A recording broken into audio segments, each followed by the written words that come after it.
hape zemrën sa mund ta hapësh.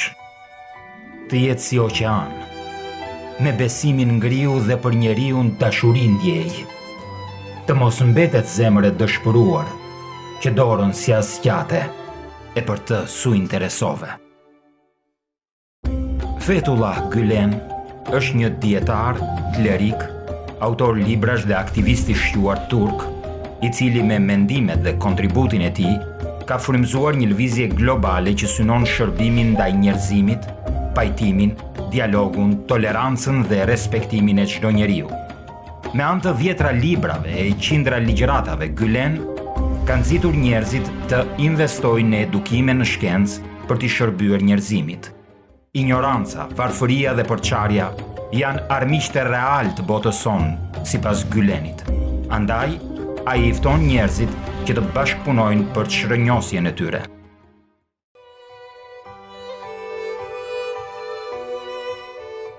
Paqja globale është një ndër qëllimet më madhore të Gylenit. Prandaj ai motivon të gjithë drejt një jete me këtë qëllim.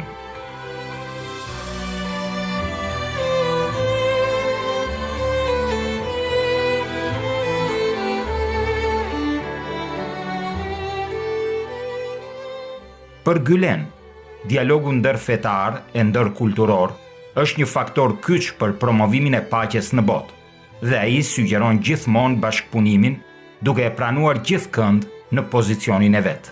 Zhvillimi i figurës së Gylenit dhe jeta e tij janë bërë pjesë e shumë analizave dhe studimeve të ndryshme nga akademikë dhe studiues të ndryshëm.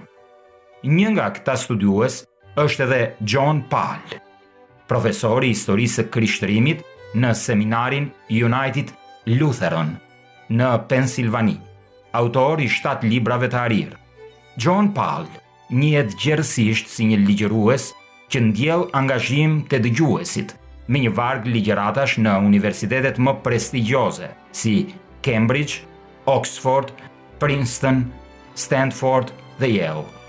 Me një prozë të gjallë e plot jetë, dhe karakterizuar fort nga kërkimi gjithëpërfshirës gjerë në detajet më të imta, Paul gjurmon jetën dhe mendimin e Fetullah Gylen në tërësinë kontekstuale, përcakton me përpikmëri pozicionin e tij në shoqërinë turke, por edhe drejtuar mbar njerëzimit, duke i lënë lexuesit të lirë të arrijnë vetë në përfundime nga faktet e paraqitura për këtë figurë historike, e cila është pamohueshëm domethënëse.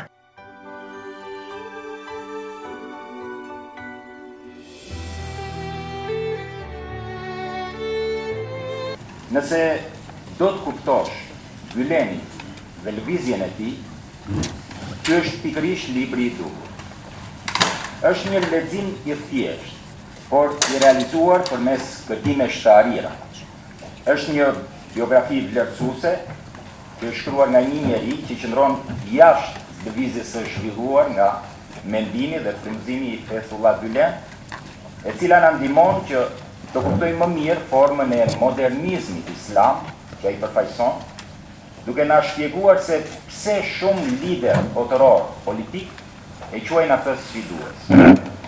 Një libër për të lexuar edhe nga lexuesi më i sofistikuar, i pajisur me një stil të rrjedhshëm dhe i realizuar përmes një kërkimi origjinal që ofron shumë lehtësi për ta lidhur atë me ligjëratat dhe shkrimet frymëzuese të hoxhës së nderuar.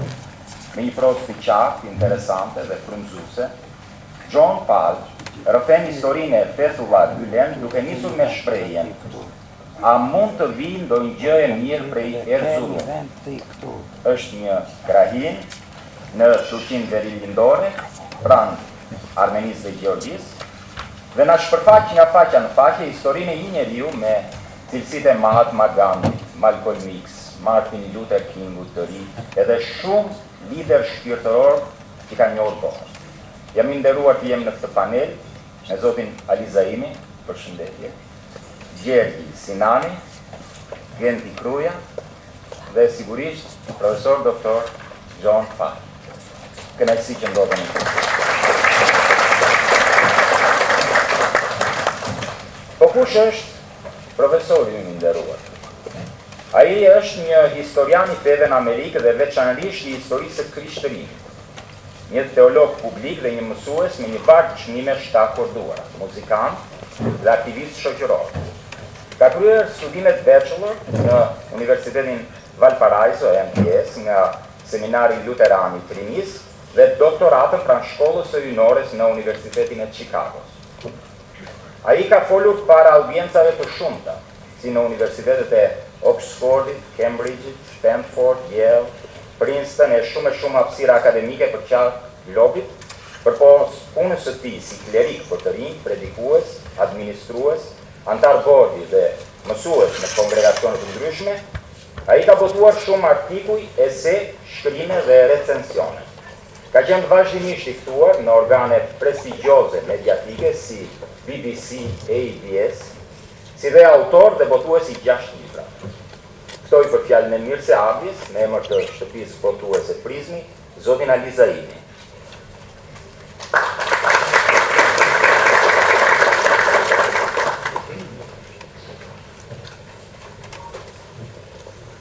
Mbrëma të gjithë, faleminderit që ju përgjigjet ftesës sonë, dhe të kohë t'jeni së bashku me ne. Dua të falenderoj panelistët dhe në veçanti dhe profesorin, i cili na nderoi dhe erdhi për këtë promovim libri. Natyrisht, Fetullah Gylenit është një dietar, është një mendimtar që tashmë është në vëmendjen e opinionit publik ndërkombëtar. Lexuesi shqiptar e njeh atë nëpërmjet librave të tij prej më shumë se 2 dekadave, por e veçanta e këtij libri që ne promovojmë sot është sepse ajo është libri parë kritik, është biografia e parë kritike e një studiuesi. Kemi dëgjuar shumë opinione, kemi dëgjuar shumë mendime, shumë njerëz të cilët e vlerësojnë, kemi dëgjuar dhe njerëz të cilët kanë kurështje dhe njerëz që dhe akuzojnë.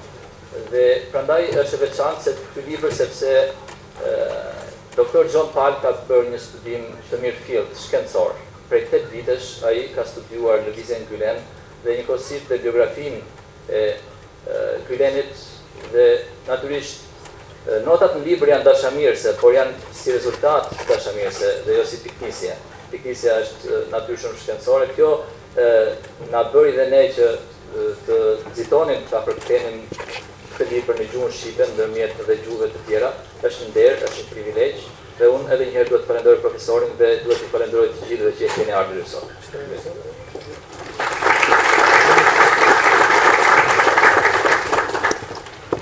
Ky libër rrezon një mentalitet të gabuar se një njeri i besimit nuk mund të jetë racional. Një njeri racional nuk mund të jetë një besimtar i mirëfillt. Jeta e Fetullah Gylenit na bën të kuptojmë se të mos besosh është irracionale. Dhe është një mungesë e theksuar besimi të jesh irracional. Argumenti i jetës së tij është bashkimi i racionales me besimin nëpërmjet veprimtarive konkrete për më shumë paqe dhe drejtësi në botë. Ai nxit ndërtimin e urave midis besimit dhe botës shkencore me qëllim zhbërjen e vuajtjeve të panevojshme që përjetojnë në të 4 anët e botës. Ftoj për një vlerësim mbi librin nga këndvështrimi akademik të mirënjohurin profesor doktor Gjergji Sinan.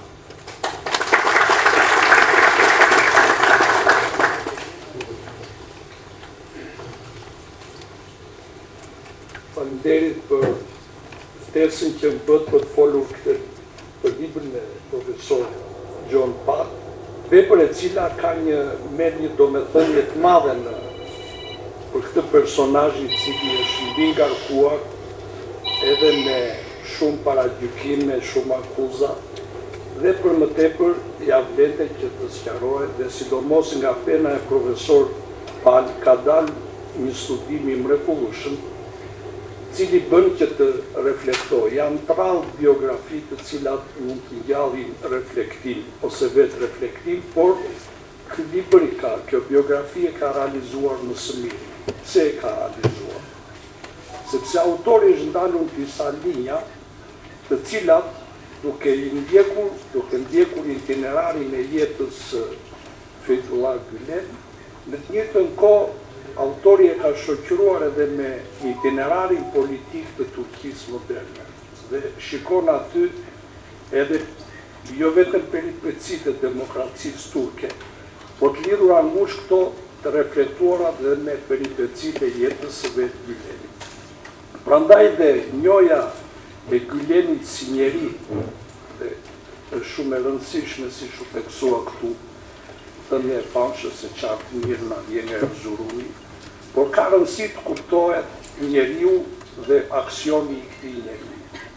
Gjithashtu ka rëndësi linja tjetër rëndësishme edhe figura e tij si fetar, sepse jeta misionare është shumë e vështirë për të konkretizuar në aksione.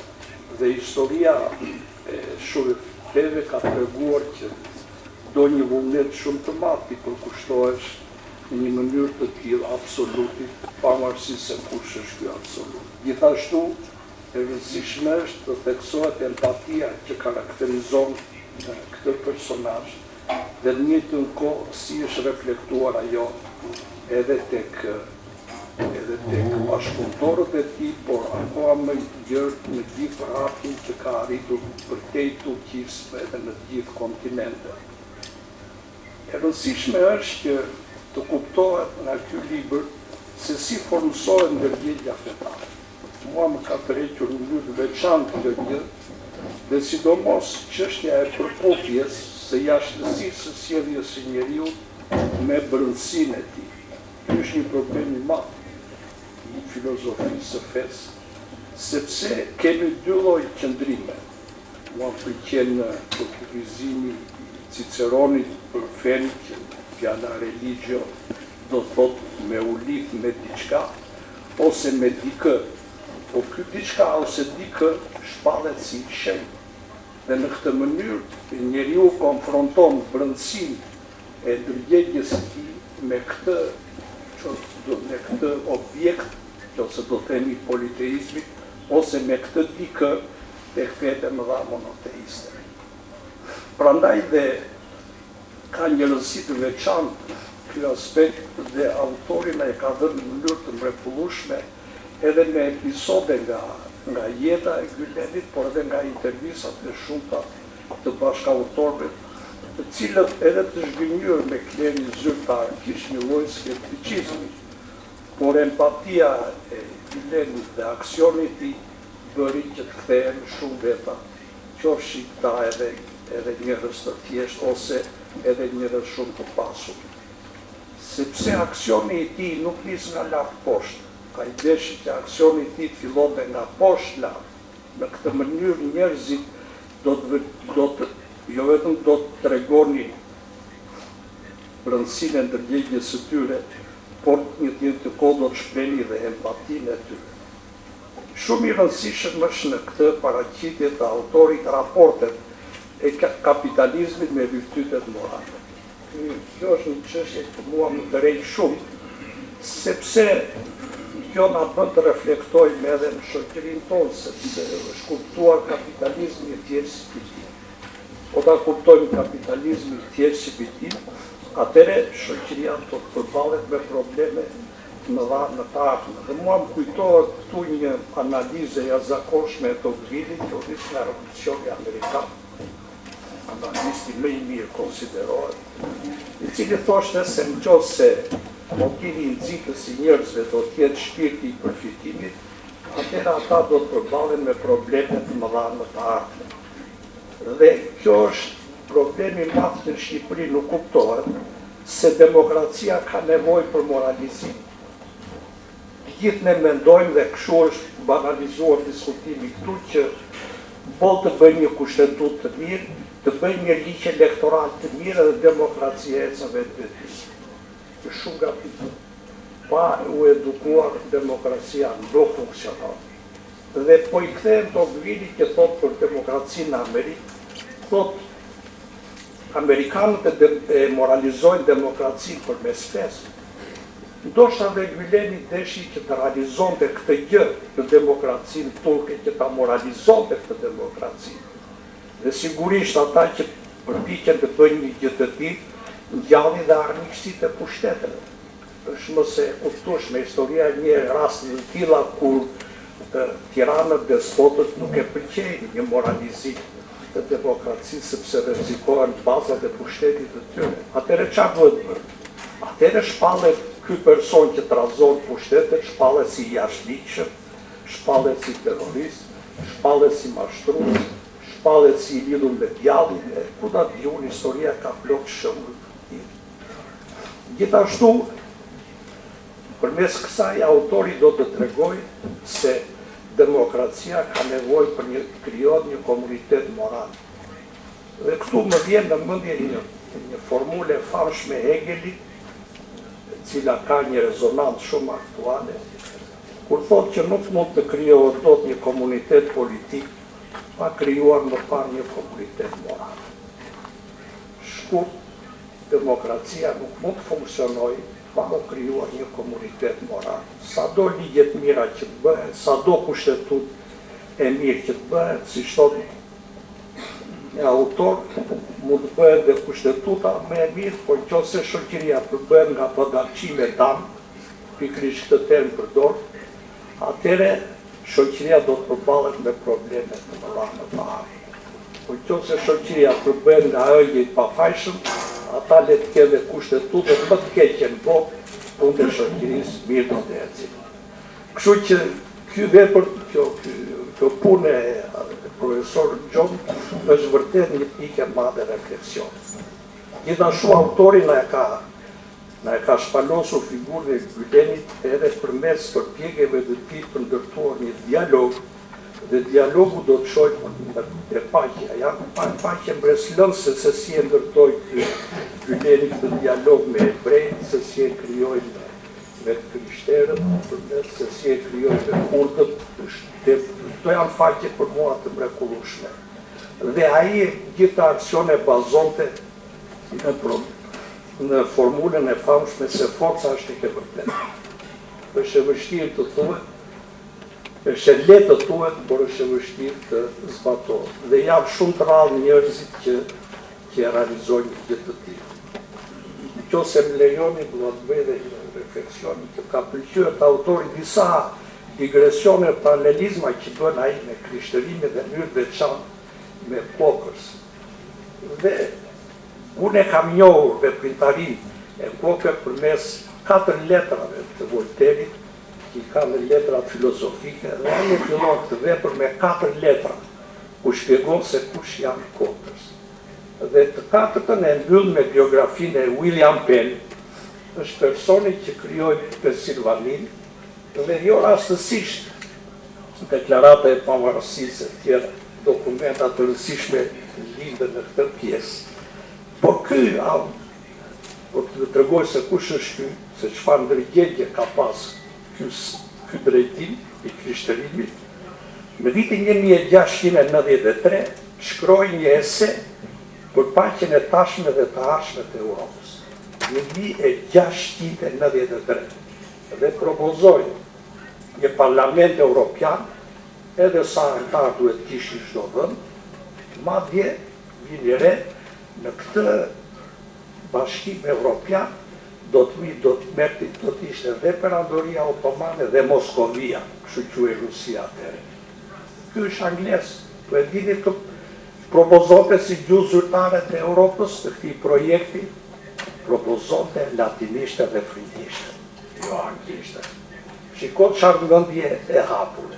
Dhe kur autori trajton dhe unë do ta mbyll me një citim nga Onjilli Mateu, rëndësinë e madhe që ka përputhja e jashtësisë dhe e brendësisë së sjelljes së njeriut. Duke sigur edhe Gyleni bën një onë asaj që thot Mateu, dhe unë po e lexoj. Kur do thoni urat, mos bëni si shtiracakët, të cilëve u pëlqen të luten në kënd, si në sinagoga dhe sheshe të rrugëve, që t'i shohin njerëzit. Për një mend po ju them, u ndan vese në atë shpërblim. Ndërsa ti, kur të lutesh, hyr në dhomën tënde, mbylle pas vete derën dhe lutju atit tënd që është në fshehtësi, e atë yt që shen në fshehtësi do të shpërblej publikisht. Që versioni shqip nuk e gjeta këtë fjalë, publikisht nuk ka një version frëm e gjeta publikisht, po profesor Gjon mund ta sqarojë ekziston ky tema apo jo. Pra, në fjalët e fundit, edhe jeta e Gylenit është në atë klinën e vogël, në atë katin e 5, në atë jetën e tij modeste, ai bëri që të frymësonte, sepse nuk bëri që t'i duke nga jashtë ta shikoni. Bini re këta tanët këtu, dali jashtë, t'i shohin, se si hiqen. Pa ma brënda janë gjithë likësi dhe poshtërsi. Për ta mbyllur, autori thot që u njoha me Gylenin në një iftar, dërsa unë u njoha në një panajir libri, sigurisht, duke shëtitur në për tendat, jeta dy vëllime mbi sofizm. Si interesuar për problemet e filozofisë, e mora këtë libër dhe ai që ma dha, po më buzëqeshte, cili fatkeqësisht nuk është i pri dhe unë dua ta kujtoj, është në tokë qeli, një person që unë kam një respekt në qanë. I cili dhe aty, autori e shpjegor shumë mirë lidhjet me filozofisë sufiste dhe Gylenit i përshtate këto vardje nga sati. Luani nuk i ha mbeturinat e qenit. Edhe po të vdesurije në tendën e vetë, braktiseni trupin tuaj teoria. Mos i pranoni favoret e njerëzve të ligjë. Faleminderit.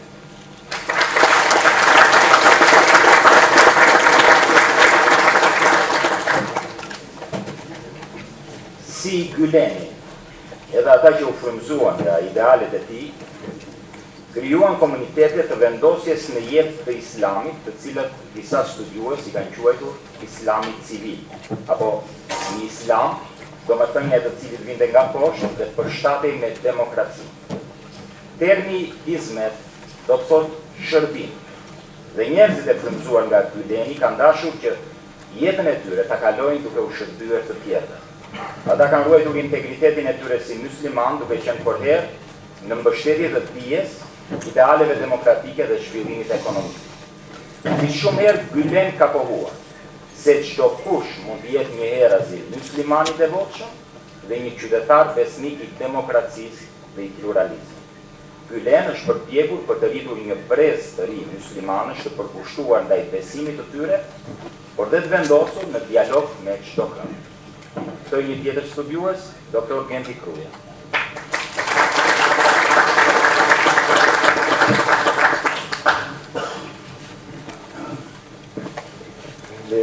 Në shëdritan, gjë profesor Paul, ndëruar panelist, shumë të ndëruar të pranishëm.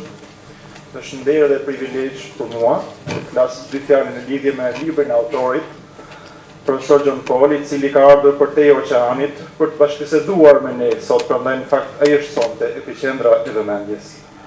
Libri Fetullah Gylen, një jetë në shërbim, fatmirësisht tashmë edhe në Shqipëri sjell një shtërisht nga shtëpia votuese Prizmi, e cila prej 2 dekadash kontribuon jo vetëm në botimin e librave të shumë, por ka dhe një fokus të veçantë në fushën e dialogut, mirëkuptimit të bashkëtesës. Teksa më kërkuat përgatisja këto rreshta për sot si një studiues modest i Gylenit dhe lexues i tij, jam befasuar nga trajtimi krejt i veçantë i autorit në lidhje me jetën dhe veprën e Gylenit. Është e natyrshëm që dikush që njeh afër Gylenin dhe veprimtarinë e tij mund të shkruajë një biografi të mirë për të, por duke patur parasysh se profesor Paul është edhe një akademik, por gjithashtu një teolog i krishterë, i cili ka detajuar deri në maksimum fragmente të hollësishme të jetës së një dietari musliman, i cili ka tërhequr vëmendjen e marbotës për kontributin e tij në arsim dhe edukim dhe në zhjimin e vlerave universale të shoqërisë së përgjumur postmoderniste. Kuptohet ngjarjet politike të viteve të fundit në vendimin e tij në Turqi dhe përfshirja e emrit të tij në një fushat të paprecedent linçimi, pavarësisht moshës së thyer, ka ngjallur edhe më shumë kurreshtjen dhe interesin e mediave dhe intelektualëve, studiuesve dhe akademikëve, të cilët shpesh kërkojnë përgjigje për pyetjet e tyre. Tek lexuja e librit e profesor Paulit, vura re se ai ka dhënë përgjigje me argumente shtëruese të gjitha pikpyetjeve të hedhura prej vitesh në adresë të Gylenit, dhe lëvizjes që ai ka frymëzuar, dhe që vetë Gyleni refuzon fuqishëm ta quajnë se lëvizja Gylen, por si hizmet, shërbim.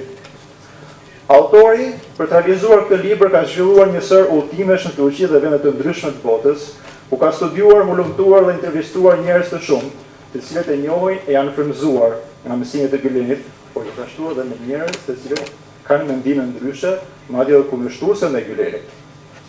Krahas këtyre ai ka zhvilluar edhe disa takime dhe intervista me vetë Gylenin, duke marrë përgjigje të drejtë për drejta lidhur me pyetjet e tij. Autori ndalet në çështjen e filozofisë së Gylenit, në integritetin e pjesëmarrjes në praktika të padhunshme të islamit, në pluralizmin e bazuar në parime, si shtys drejt dialogut në të ndryshmin, në vullnetin për të angazhuar për ndryshimin e vuajtjeve në përbot, nëpërmjet arsimit dhe edukimit, për lidhjen e shkencës me besimin dhe një këndvështrim sociologjik për lëvizjen si një model i organizimit të sipërmarrjes shoqërore.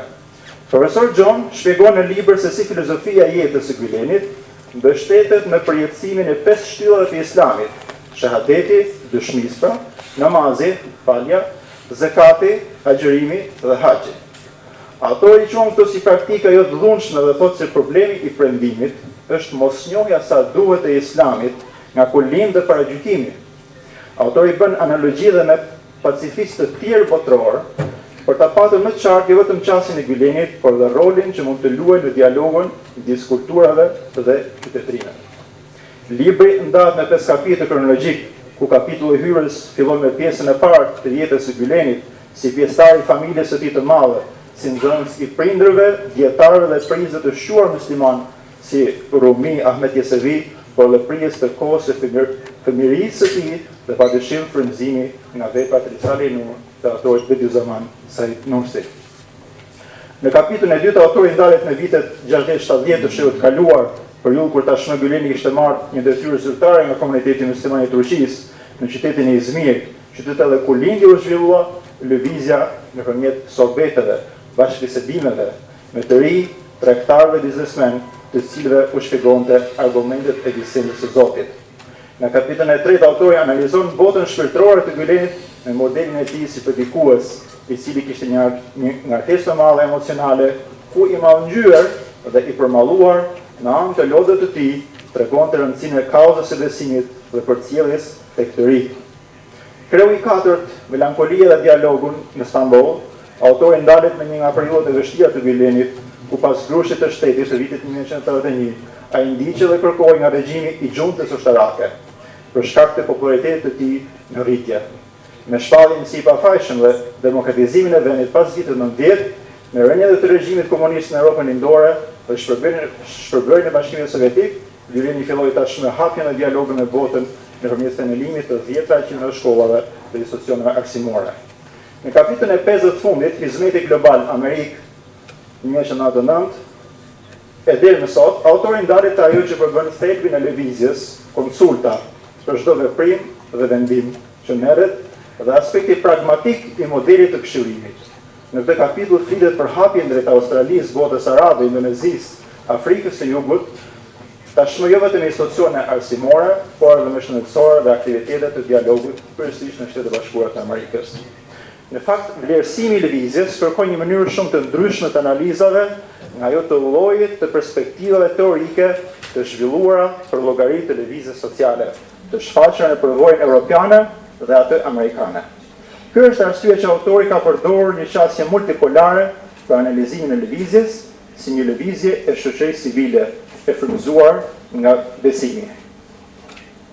Me interes shfaqet idetë që Gyleni ka përpunuar lidhur me edukimin, ai ka dhënë një kontribut çmuar në fushën e arsimit, duke analizuar rolin e shkollës në edukimin e brezave në shoqëri, rolin e mësuesit në edukim, si dhe kontributin e shkollave në inspirimin e dialogut ndërkulturor. Gyleni dëshiron që rinovimi i shoqërisë të nisë nga brenda njeriut. Ai gjithashtu beson se virtyti nuk mund të injektohet me forcë dhe se shoqëria e virtytshme nuk mund të ndërtohet në anë të dhunës. Nëse secili njeri do të rregullojë veten, do të kemi edhe një shoqëri me vlera dhe dinamike për ndryshime paqësore drejt së njerëzve së përbashkët. Faleminderit.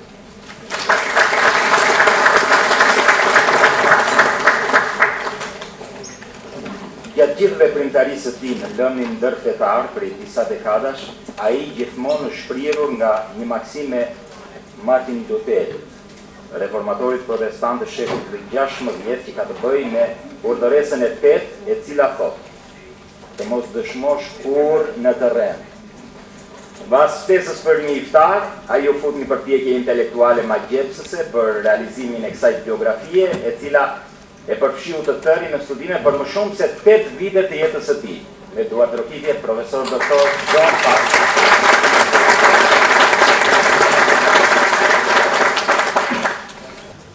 Thank you to the organizers of this event, and thank you all for being here tonight.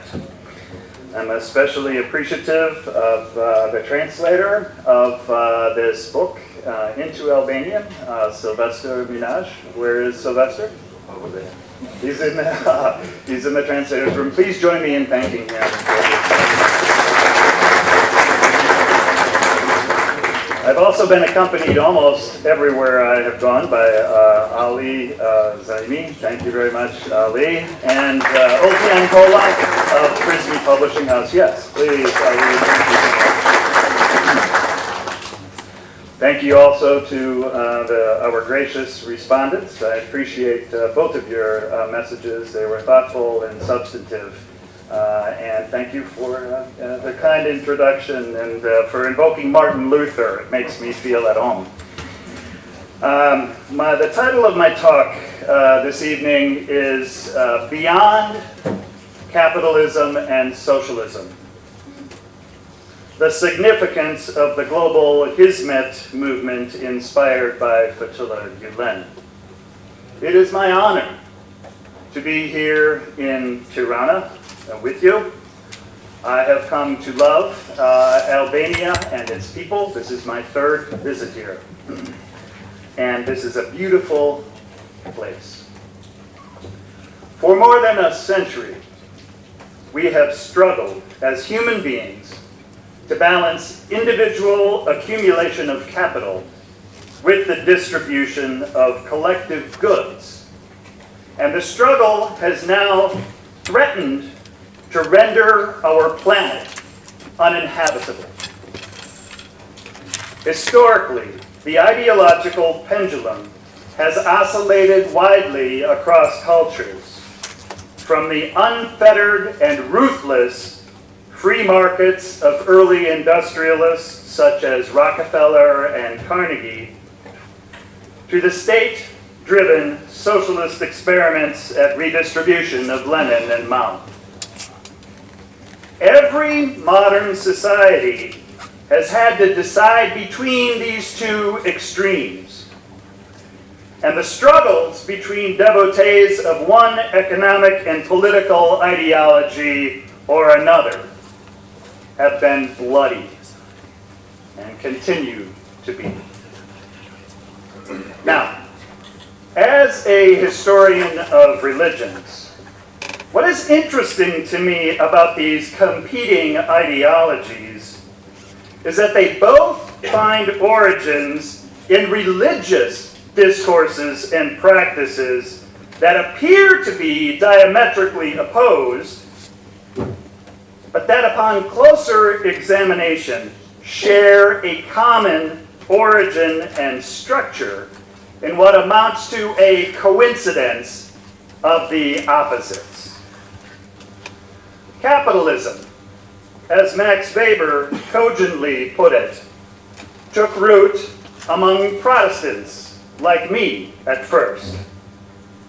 And however else we differ, and the differences are dramatic, at the core of Protestantism was and is an individual saved by grace through faith, which, as Max Weber put it, relocated the anxiety that Roman Catholicism had solved through its penitential system into efforts to demonstrate one's grace status through the display of capitalist accumulation. Modern capitalists took the spiritualized heaven of the medieval Christian world and replaced it with the heaven of progress in earthly blessings which manifested in industrialization, national and colonial expansion, and various civilizing efforts grounded in philanthropic charity. These commodity blessings trickled down or uplifted, depending upon whether your chief economic guru is Adam Smith or John Maynard Keynes, in what we might call theological economies. If progress became the capitalist heaven, greed became the capitalist God. Wherever capitalism expanded, theologies and theologians, churches and denominations were reduced, in many cases, to tools or handmaidens of economic and nationalist expansion. This theological economy is still very much with us, and nowhere more patently than in the present-day United States. Our current system of crony capitalism has inflicted gross economic inequality on our culture in a model that has been imitated all over the neo-capitalist world. In response to this messianic capitalism arose the equally utopian dreams of Karl Marx, Friedrich Engels, Vladimir Lenin, Joseph Stalin, and Enver Hoxha. For them, and their more recent devotees, religion was an opiate of the masses, tranquilizing workers in bourgeois pacifications, meanwhile assembling empires of military, industrial, technological weapons of mass destruction. The socialist dream, to each according to one's needs, to each according to one's abilities, developed in an officially or practically atheist direction. What resulted, however, was an ironic outcome that mirrored capitalism in its worst manifestations. Religion was reduced to economics.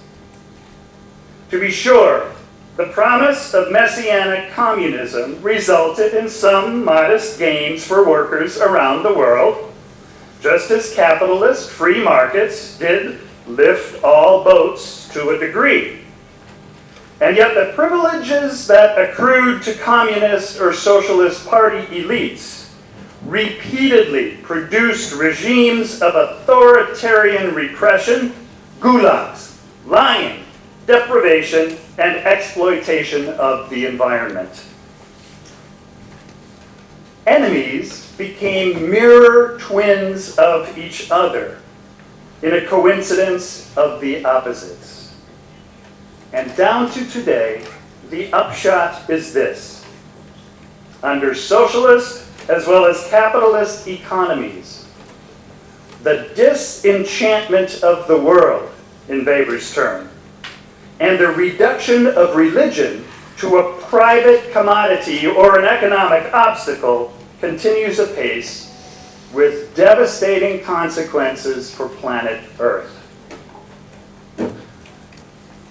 Having thus sketched out our current apocalyptic impasse, which I do not believe is an exaggeration of our dilemma, but is probably not the most winsome way to begin a talk, I hope in the time remaining to sketch out a third way that shows how we might get out of this tragic impasse by restoring a proper balance between the planet, people, nation, and profits.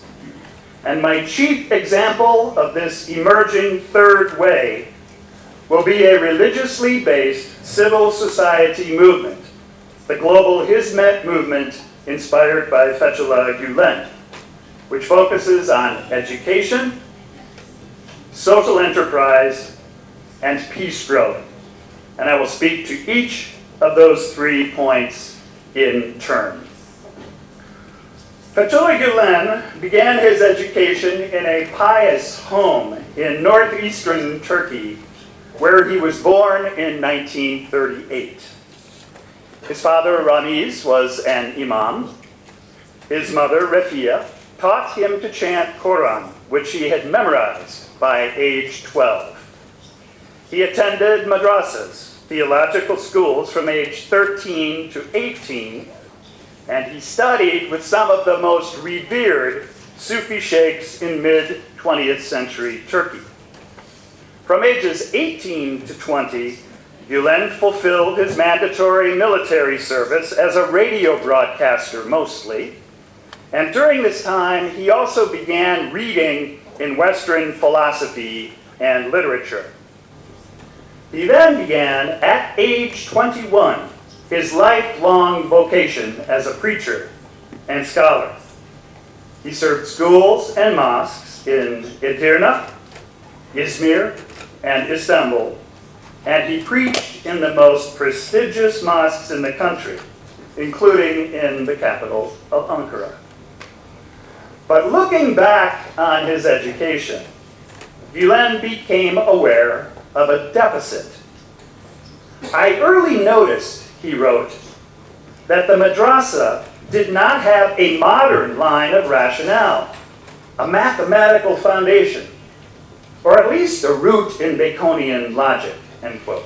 The result was that the madrasas, and I quote, estranged the natural sciences and religion, despite injunctions from the Quran and Sunnah, while God says, "We will show them our manifest signs in the horizon of the universe and within their own selves," we hardly saw research, examinations, and engagements with the nature of things. Although the Quran was read, the book of nature was left to the side.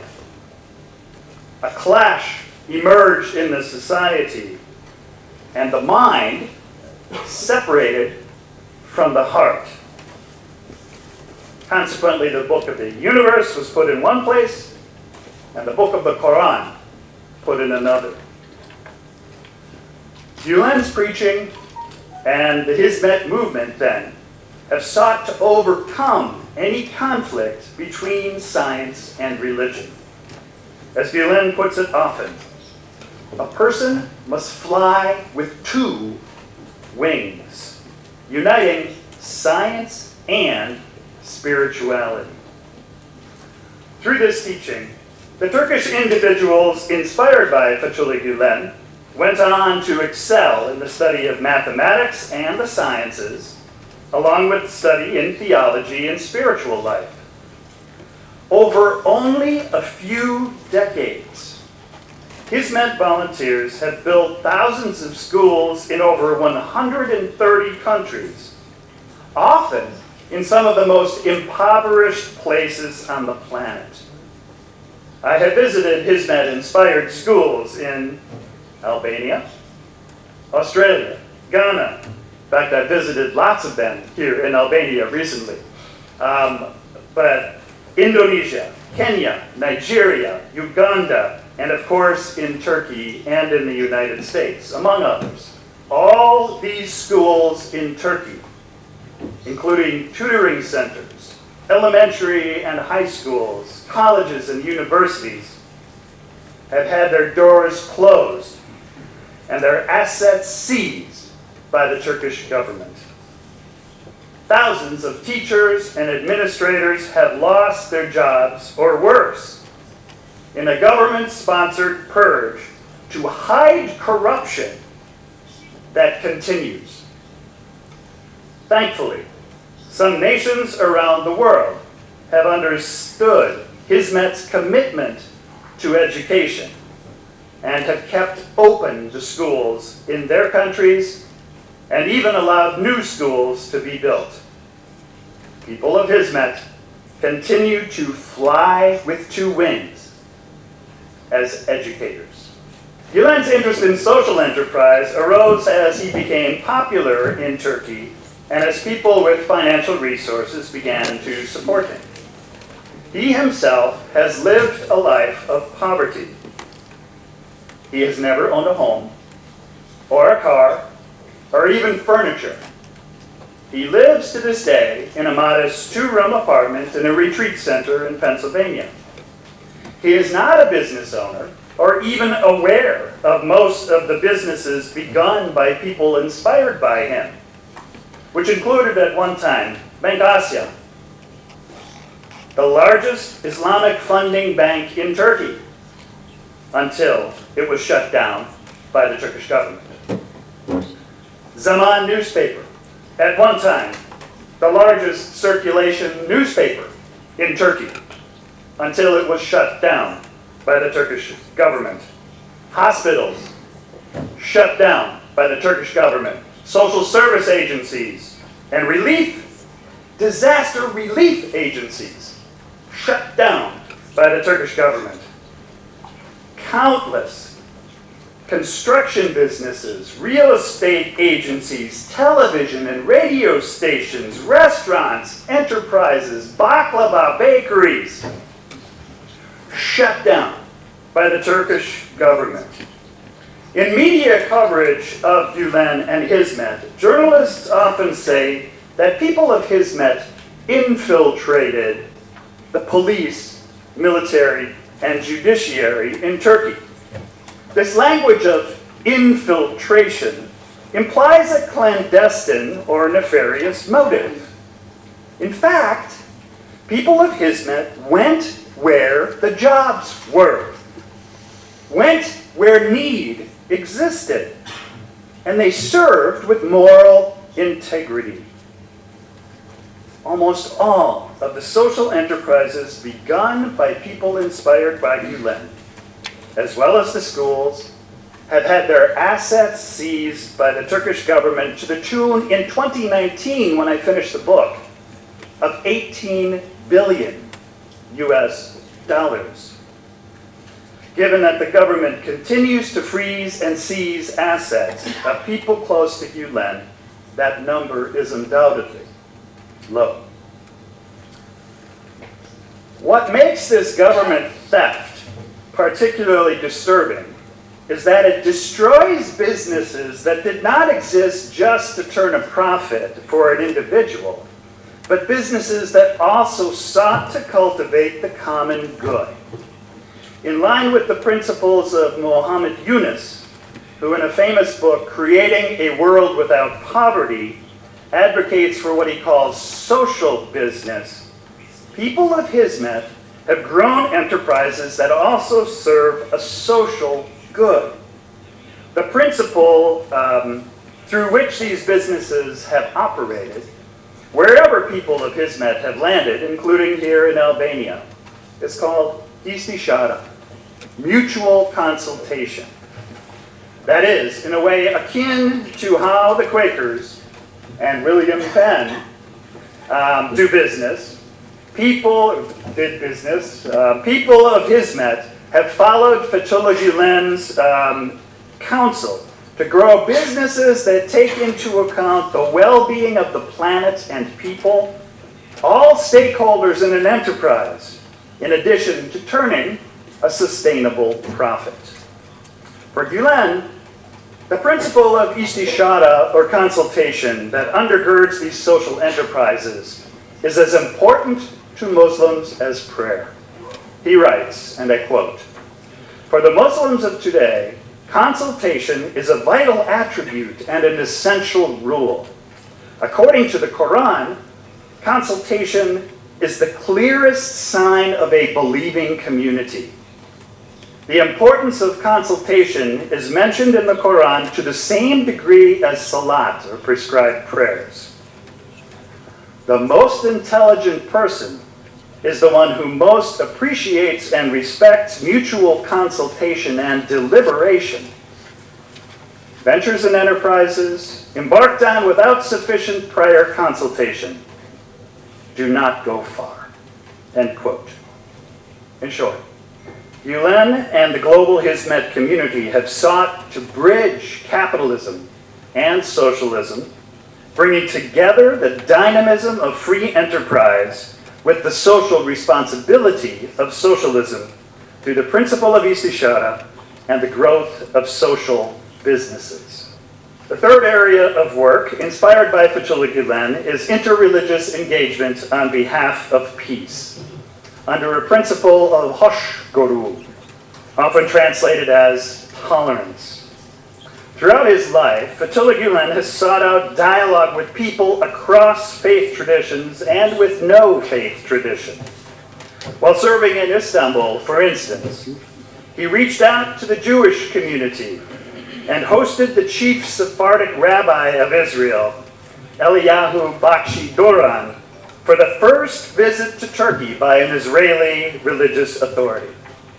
In 1998, Gülen also established dialogues with the Christian community. He visited Pope John Paul II in Rome, also in 1998, and held many meetings with Patriarch Bartholomew I, the Phanariot Greek Patriarch of Istanbul, who said, and I quote, "Fetullah Gülen Hoca and I love each other very much. He is an example of harmony and tolerance for all of us, a model of high values." These dialogues were not political events, but initiatives in what I call principled pluralism. The Turkish word for the idea, again, is hoşgörü, usually translated tolerance. But tolerance is a weak translation. The term, as those of you who speak Turkish know, is a compound word meaning literally to see nicely. More specifically, as Dr. Scott Alexander has argued, hoşgörü means theologically to see another as God sees them. And that means to see them with eyes of mercy and compassion. Such a commitment to hoşgörü means that Gülen and people of Hizmet can work with anyone on projects of merit. Gülen writes, and I quote, "Our tolerance, hoşgörü, should be so broad that we can close our eyes to others' faults, show respect for different ideas, and forgive everything that is forgivable. Even when our inalienable rights are violated, we should respect human values and try to establish justice," end quote. Through his teaching of hoşgörü, Gülen sought to grow in Turkey a democratic society where all could contribute. Power resides in truth, he often says, echoing Mahatma Gandhi and the principle of satyagraha, or truth force. Gülen advocates especially for the poor. To be with the oppressed, he is taught, is the same as being with God. And people inspired by him have continued around the globe his efforts in interreligious engagement in hoşgörü, down to today, in events just like this one tonight.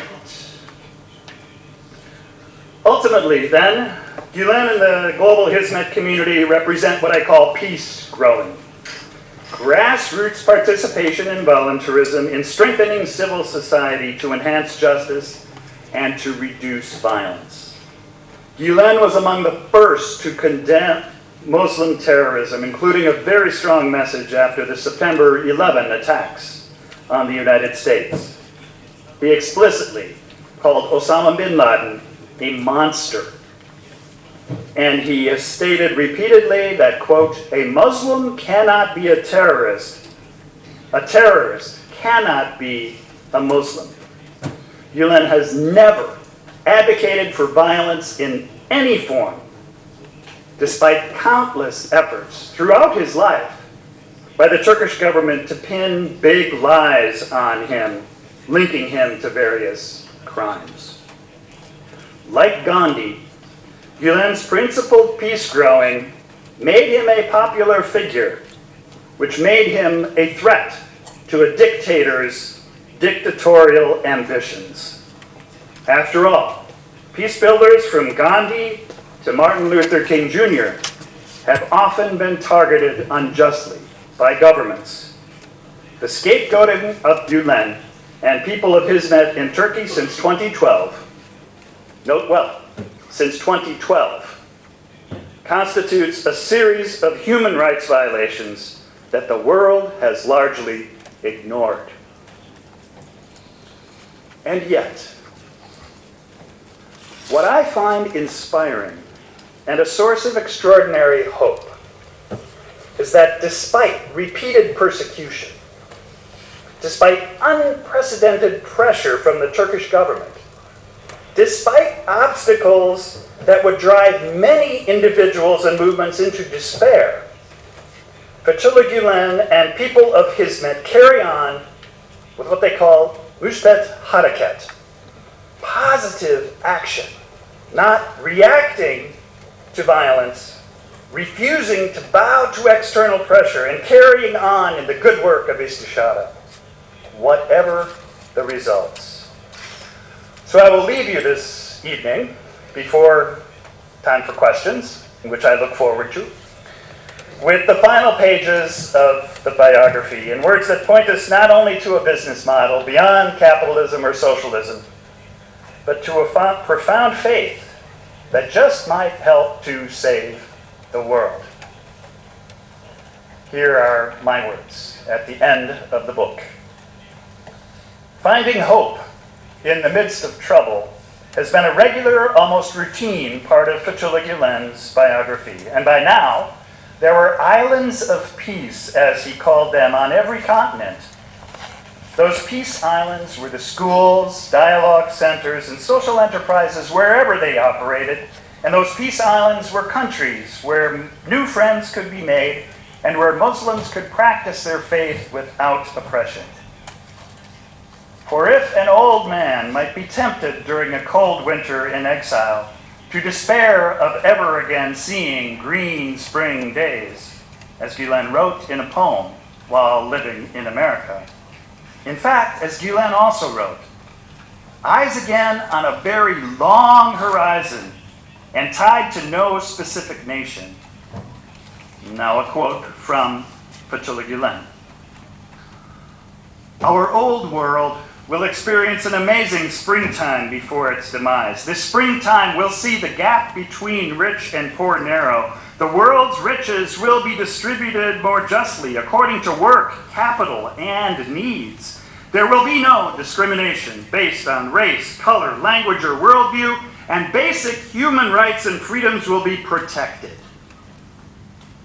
Individuals will come to the fore, and learning how to realize their potential ascend on the way to becoming the most elevated human on the wings of love, knowledge, and belief. In this new springtime, when scientific and technological progress has been taken into consideration, people will understand that the current level of science and technology resembles the stage of life when an infant has just learned to crawl. Humanity will organize trips into space as if they were merely traveling to another country. Travelers on the way to God, these devotees of love who have no time for hostility, will carry the inspirations within their spirits to other worlds. Yes, the springtime will rise on the foundations of love, compassion, mercy, dialogue, acceptance of others, mutual respect, justice, and rights. It will be a time in which humanity discovers its real essence. Goodness and kindness, righteousness and virtue will form the basic essence of the world. No matter what happens, the world will come to this path sooner or later. Nobody can prevent this. We pray and beg that the infinitely compassionate one will not let our hopes and expectations come to nothing. End quote. In a winter of brutal strongmen, such hopes for glorious spring seemed utopian, no better than a prayer. Yet if there was one thing Fetullah Gülen really knew how to do, it was to pray. So when he also encouraged people that difficulties increase in accordance with the greatness of the consequent reward, that too was a prayer. but it was also a maxim that had been proved true in Fetullah Gülen's life almost from its beginning. To some, the oppression in Turkey signaled the death of Gülen's dream for a golden generation. And there was, surely, a death looming. The boy from Gorjuk was now a frail, old man. And yet Fetullah Gülen's life was never about a short-term horizon to be measured by the brief span of 80 years and 10. He believes in heaven, he believes in resurrection, he believes in justice. These beliefs were not tied only to the next news cycle, the next election cycle, or even to an individual life cycle. His horizon was eternal.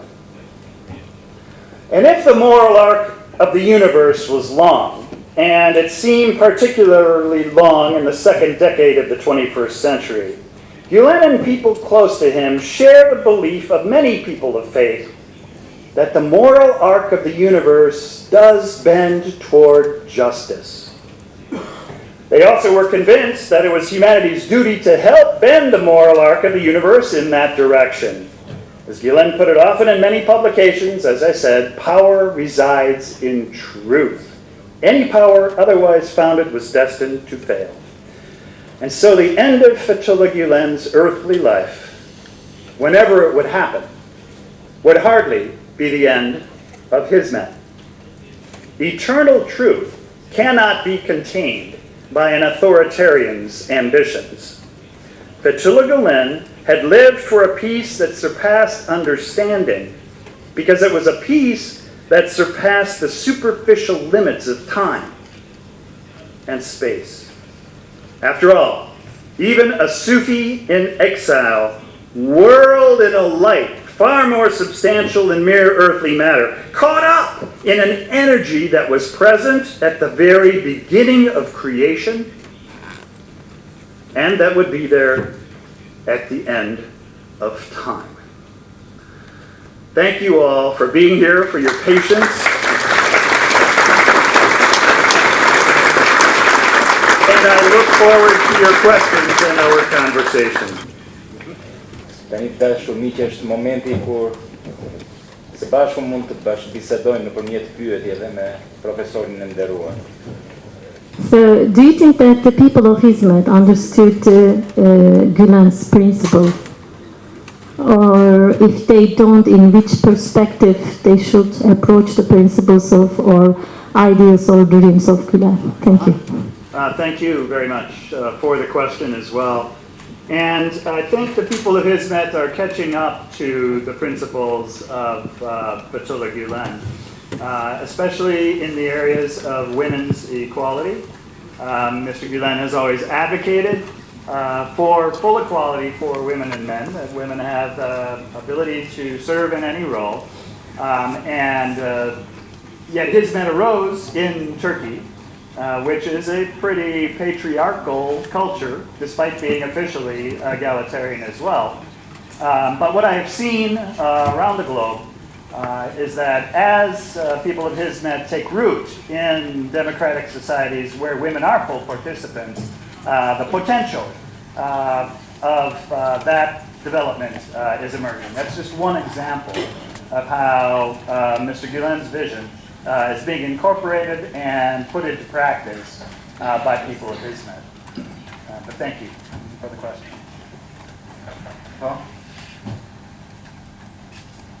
Your search about Gülen changed your opinion about Islam also.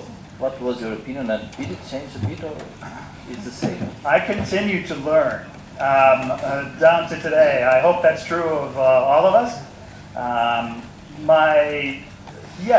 I evolved in my understanding of his thinking from a relatively, I think, naive understanding of his influence to one that is, I hope, more nuanced and based on the actual evidence. So the more I studied, the more I learned, and the more I hope to continue to learn One of the areas in particular that I'm curious about is the internal organizational structure of Hizmet. I have studied the movement now not only for 8 years, but for 10 now, and I still don't know what that structure actually is. But I've been learning a good bit here in Albania, thanks to friends, to Abis and Ablas here who have offered me some insight. So thank you for that. For someone who has no relations to Hizmet, why is this biography valuable? Like, what can someone who doesn't know about the movement learn or benefit from it? Yeah, well, thanks for that. I mean, there's no question that Mr. Gylen is one of the most significant Muslim thinkers of the mid-20th, early 21st century. So just on that fact alone, we needed a good critical biography that looked at the evidence and that put it in some narrative form. I am very honest about the fact that my biography is a first, right? And I'm praying and hoping that there will be better to come. Secondly, as a historian, the growth of Hizmet is a remarkable story. There's a truly dynamic sort of social development from this educational foundation in Izmir in 1965 to this global movement of volunteers and people committed to education, poverty alleviation, and peace growing. So just on that fact alone, the dynamism and the rapid growth of the movement makes it a fascinating academic study. Përdesa keni studuar për 8 vite në lidhje me Hizmetin, keni menduar ndonjëherë të bëni pjesë së bashkëkoheni me Hizmetin? I am very happy as a Christian and will remain a Christian. That said, am I friendly to Hizmet? Yes, of course. My research for this project has changed my life for the better in so many ways. I have made new friends all over the world. I have learned so much about Islam that I appreciate, and I have learned so much about how a social movement gets generated and how religions truly do and can contribute to a more just and peaceful world. So, am I going to unite with Hizmet? I will keep my Christianity, thank you, but I am very much appreciative of Hizmet and grateful for the experiences that this research project has given me. Në librin tuaj unë kam gjetur shumë interesante këtë përplasjen midis islamit civil dhe islamit politik. Dhe mendoj që edhe në momentet aktuale kjo është shumë aktuale. Pikërisht kjo përplasje. Do doja diçka më shumë lidhje me këtë. Yes, and it's not just political Islam that is a problem. It is also political Christianity and political Hinduism and political Buddhism. So we have seen in recent decades a rise of nation states exploiting religions for political purposes. And what this means is that those of us who are committed to a civil Islam or a civil Christianity or a civil Hinduism that is based on principled pluralism and cooperation with others, we must speak clearly to power about this corruption. And this is what I have tried to do and what I encourage others to do as well. There is little question to me that Islam, Christianity, Buddhism, Hinduism, Judaism, they all work better from the bottom up. And when the politicians try to impose faith from the top down, that leads to problems. So thank you for the question, and I think the clash is one of the central clashes of our time, not just in Turkey, but in India in the United States and elsewhere around the globe, Hungary too. So yeah, thank you for that question. Okay. Doja të bëja pyetjen time në shqip, më shumë do doja shumë t'ju falenderoja për kontributin që ka libri juaj, sidomos për të rinjt.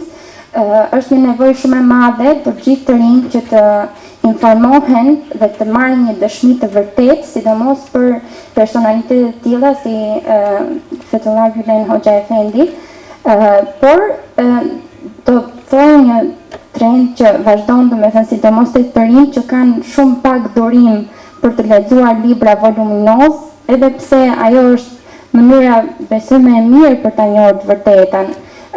Si mund të prezantohet personalitetet të tilla si Hoxha Efendi për të rinjt, në çfarë formash të tjerash, në çfarë mënyrash? Book is one contribution, but we need better social media, right? And we need films and documentaries. I mean, there is one in English called Love is a Verb that is actually quite good too. But we need the whole range of media engagement in order to counter the propaganda paradigm that has been generated by the Turkish state. I mean, the Turkish state has spent the equivalent of millions of dollars to slander and defame Fetullah Gülen and people of Hizmet. And this is where Martin Luther's explanation of the Eighth Commandment comes in, is that we cannot allow slander to stand. As people of faith, we must speak up on behalf of accurate information about Fetullah Gülen and about the Hizmet movement through, as Malcolm X put it, by any means necessary. Thank you. Profesor, së pari ju falenderojmë për të mundësi që na keni sjell për ta lexuar Hoxha Efendin edhe në anglisht, dhe ajo që më bëri shumë përshtypje është sepse vazhdimisht nga sa kam arritur të lexoj apo të dëgjoj nga ligjëratat e tij, ishte që më vinë shumë pak të pyetje nga ata që më ndjekin mua dhe më vinë shumë pyetje nga ata të cilët janë kurioz për ta njohur Islamin. Kështu që ky ishte momenti që arritëm të shikojmë një vepër të sjell nga dikush që ka pyetur Hoxha Efendin dhe e ka studiuar për 8 vite, nuk janë pak. Falenderime për këtë pjesë. Ajo që desha të pyesja, duke qenë që ju jeni akademik dhe më troq vëmendjes si ekonomiste që jam, ato që ju keni vënë re për prosperitetin ekonomik që mund të sjelli kjo lëvizje. Ju keni arritur që të studioni dhe të shikoni shkollat që janë hapur ose dhe ato që ekzistojnë tani. Pyetja ime është për ju, a keni ndonjë sugjerim se si mundet që në këto kushte të lidhet ajo që pyeti edhe pak më përpara Goca, akademia me jetën sociale dhe ekonomike? Pra, si mund të ketë një ndikim më të madh, apo çfarë mund të keni vënë re ju, diçka që mund ta sugjeroni? Okay, thank you very much. If I understand the question, it is how can we integrate this academic understanding of Fetullah Gülen into practical action in the world? Yes? Okay. Well, I'm happy to report that I learned that the PLOTÖ University has developed a Muhammad Yunus Center for Social Enterprise. All right, and that kind of idea, integrating this notion of social business, of business for the common good, into practical projects and startups makes a lot of sense to me. Just this morning, I was able to have breakfast. Well, I was surprised at breakfast by a friend of Sylvester Minaj, who is starting up as an oral surgeon a travel health clinic and travel oral surgery clinic, inviting people to come to Albania from countries where healthcare is much more expensive in order to benefit. That kind of idea, that is a startup enterprise in medical care, in media, right? All of these areas of civil society would benefit from the participation of people of Hizmet, and I hope that there would be mutavelli, as they're called, people with financial resources who will help commit in the hopes then that these social enterprises will also produce a return. And that's the beauty of Mohammed Yunus's model, is that businesses for social good meet a need and therefore produce profit, right?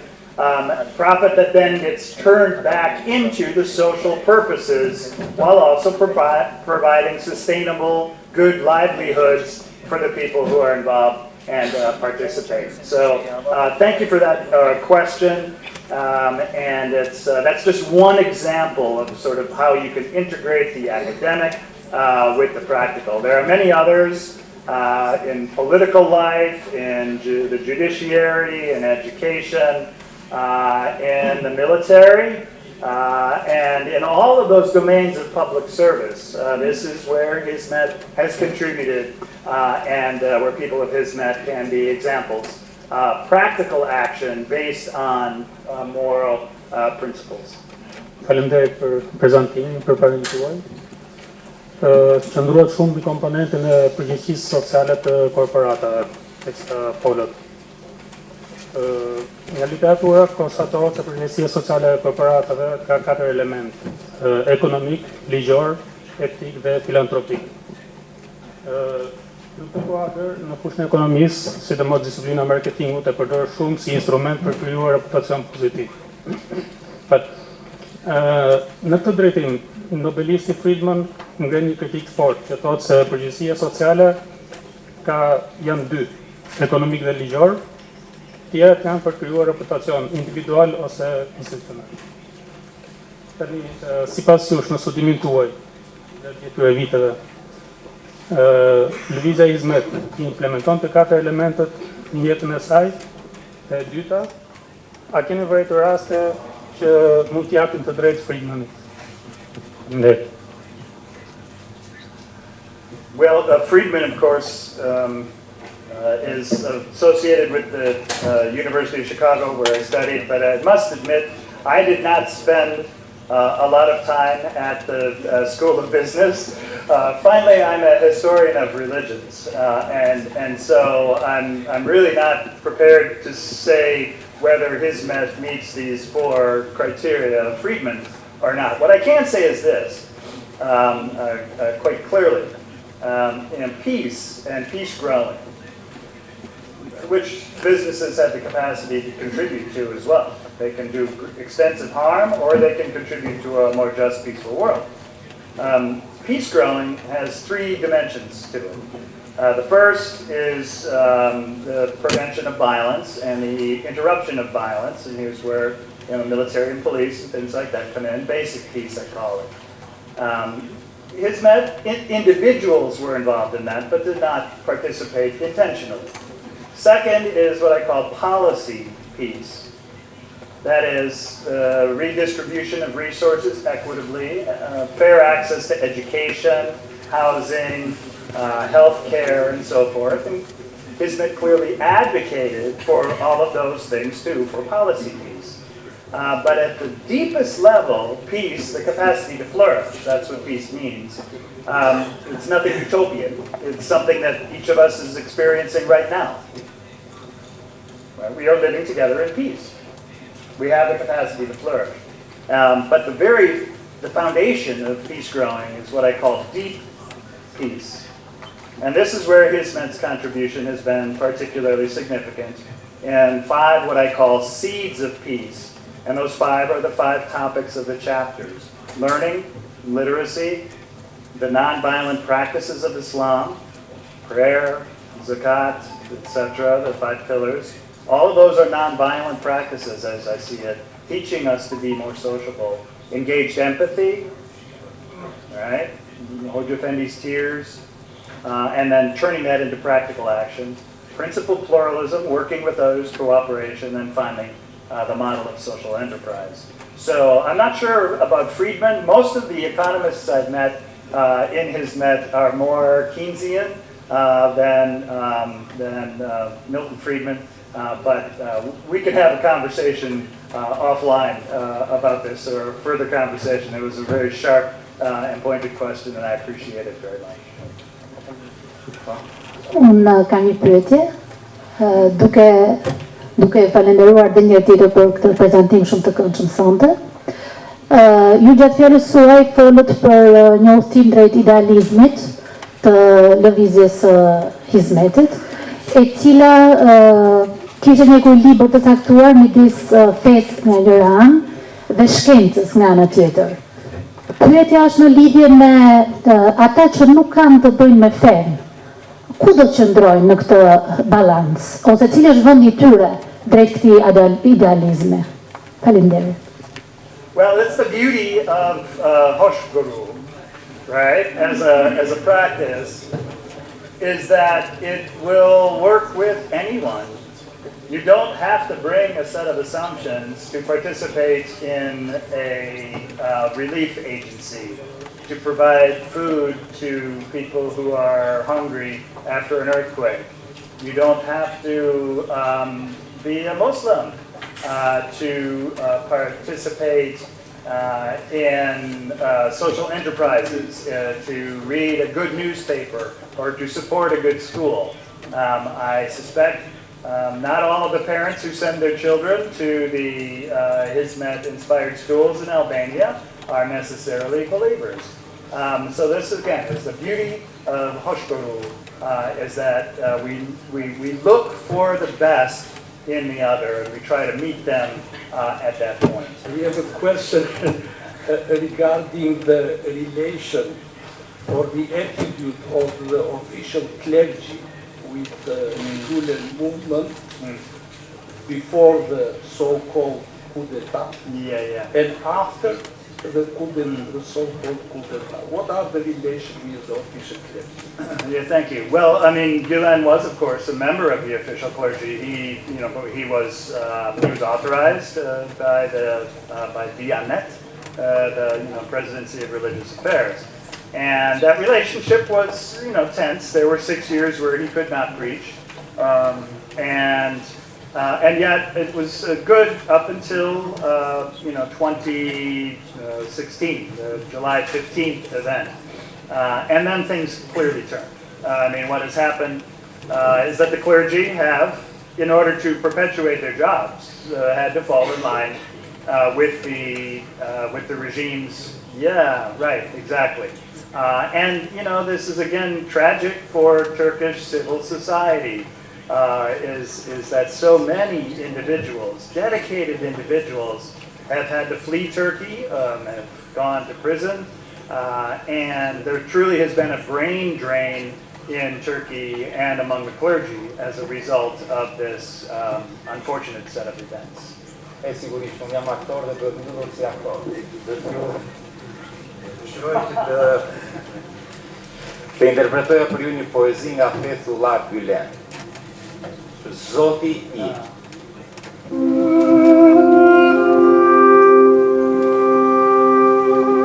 Zoti i.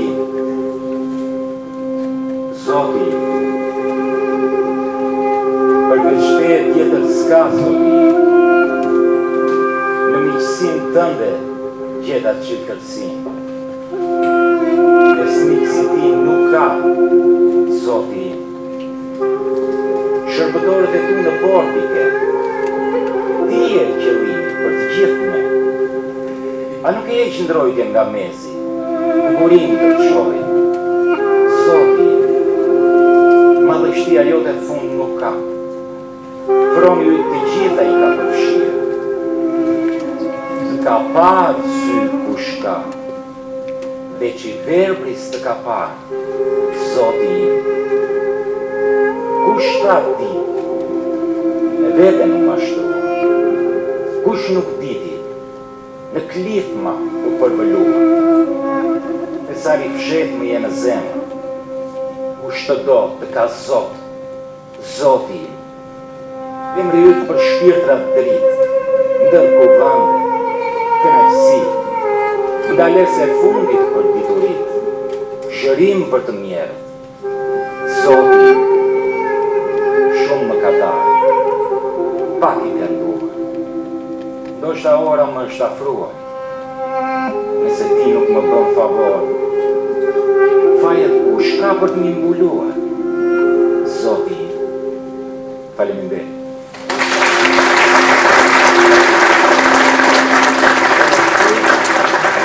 Përtoj të konsumojmë së bashku një koktejl. Faleminderit.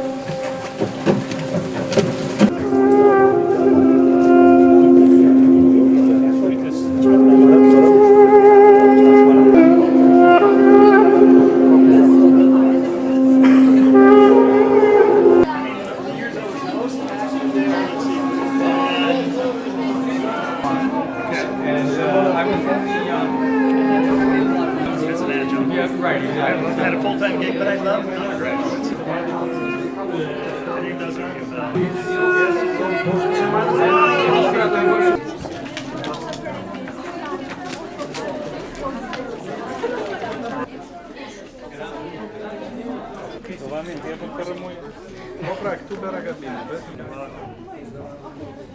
I love Albanian names. They are so...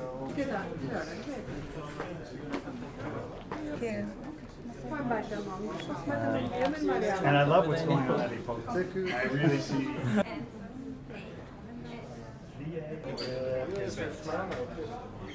Hi. I've got a very valuable friend. Yeah. She's my mother as well. Ah, well, okay.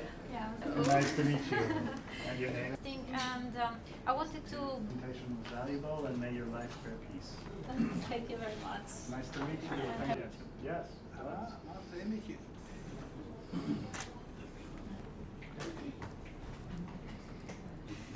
Sure. Mr. Gylenit, early on in his life, both in